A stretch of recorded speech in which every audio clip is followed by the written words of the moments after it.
In tonight's episode of the Politics of Religion, the Bible strikes again. It turns out there is no better way for a pastor to get kicked out of the inauguration ceremony, no better way to do that than quoting the Bible. That's what Louie Giglio of Passion City Church in Atlanta did to get knocked out of this year's inauguration. His participation was announced at 9 a.m. on Tuesday by the Presidential Inaugural Committee. It took all of a day for something to surface in Giglio's sermonizing past that made him persona non grata at the swearing in of a president who is in favor of gay rights, including marriage equality. Josh Israel, senior investigative reporter for Think Progress, posted this story yesterday that forced Giglio to withdraw today.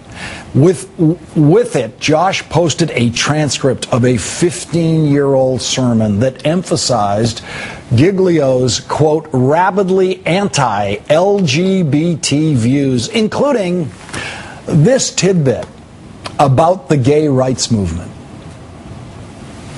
That movement is not a benevolent movement, but it is a movement to seize by any means necessary the feeling and the mood of the day, to the point where the homosexual lifestyle becomes accepted as a norm in our society and is given full standing as any other lifestyle as it relates to family. Of course, Giglio is wrong about the gay rights movement, but only actually half wrong. He says the movement is not a benevolent movement, and that is simply not true. It is a movement filled with and about benevolence. But the rest of what he says is actually true. It is a movement to seize by any means necessary the feelings and the mood of the day to the point where the homosexual lifestyle becomes accepted as a norm in our society and is given full standing as any other lifestyle as it relates to family.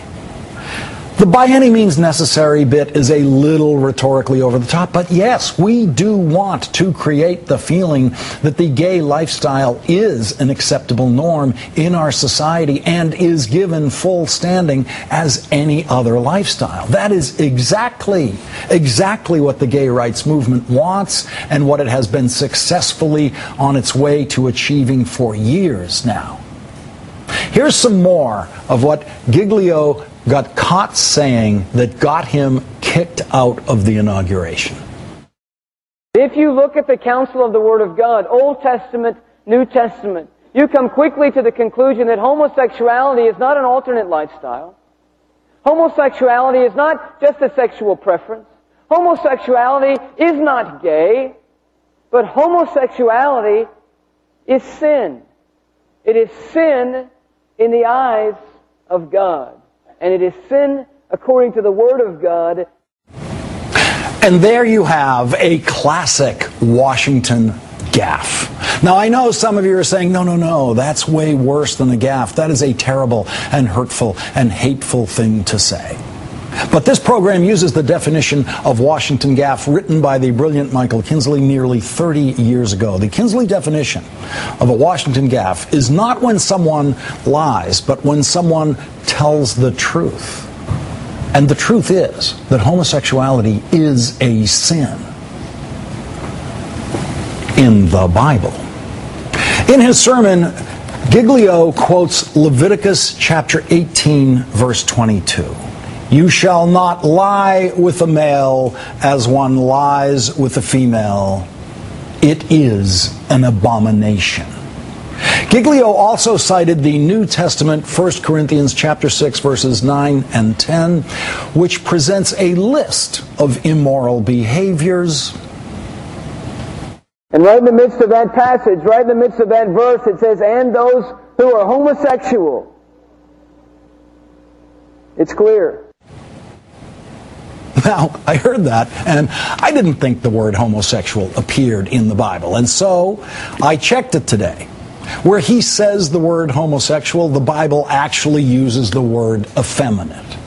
Now, it turns out there are some very new versions of the Bible that do use the word homosexual now instead of effeminate. So the Bible, which is supposed to be the unchangeable Word of God, hasn't been absolutely unchangeable by haters of gay people who are unsatisfied that God never chose the word homosexual to specifically condemn homosexuals. Poor Addie Weisenant, the spokesperson for the Presidential Inaugural Committee, was forced to put out this utterly ridiculous statement today. We were not aware of Pastor Giglio's past comments at the time of his selection, and they don't reflect our desire to celebrate the strength and diversity of our country at this inaugural. As we now work to select someone to deliver the benediction, we will ensure their beliefs reflect this administration's vision of inclusion and acceptance for all Americans, and not the Bible's.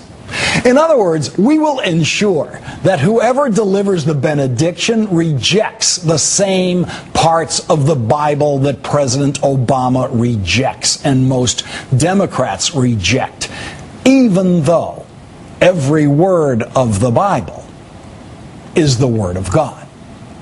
As I've pointed out in many previous episodes of the Politics of Religion, no one accepts all of the teaching of the Bible. No one.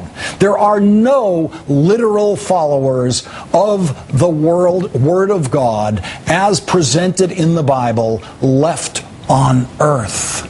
If there were any, they would have to be burning people at the stake all day, every day. For example, the Bible orders that prostitutes be burned at the stake.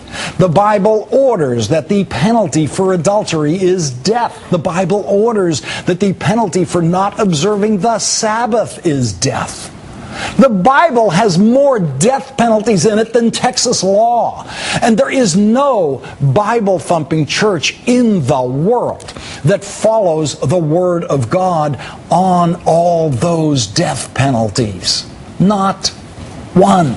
Still, the president, following one of our most absurdist traditions in the government that invented the separation of church and state, will put his hand on this book, filled with things he does not believe, filled with things that no one in the United States of America believes. And with his hand on this book, he will recite the oath of office. And his hand on this book is actually supposed to make you believe that he really believes what he is saying in the oath of office, even though the book is filled with things that you and he do not believe.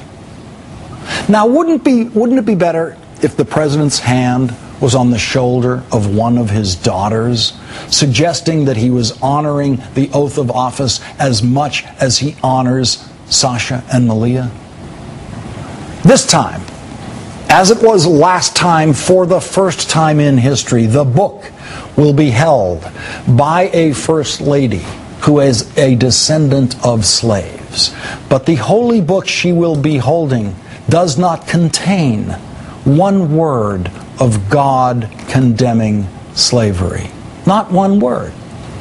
But that same book, which spends hundreds and hundreds of pages condemning all sorts of things, and couldn't find one sentence in here to condemn slavery, does indeed manage to find the space repeatedly to condemn gay people, as the now banished Louie Giglio says it does.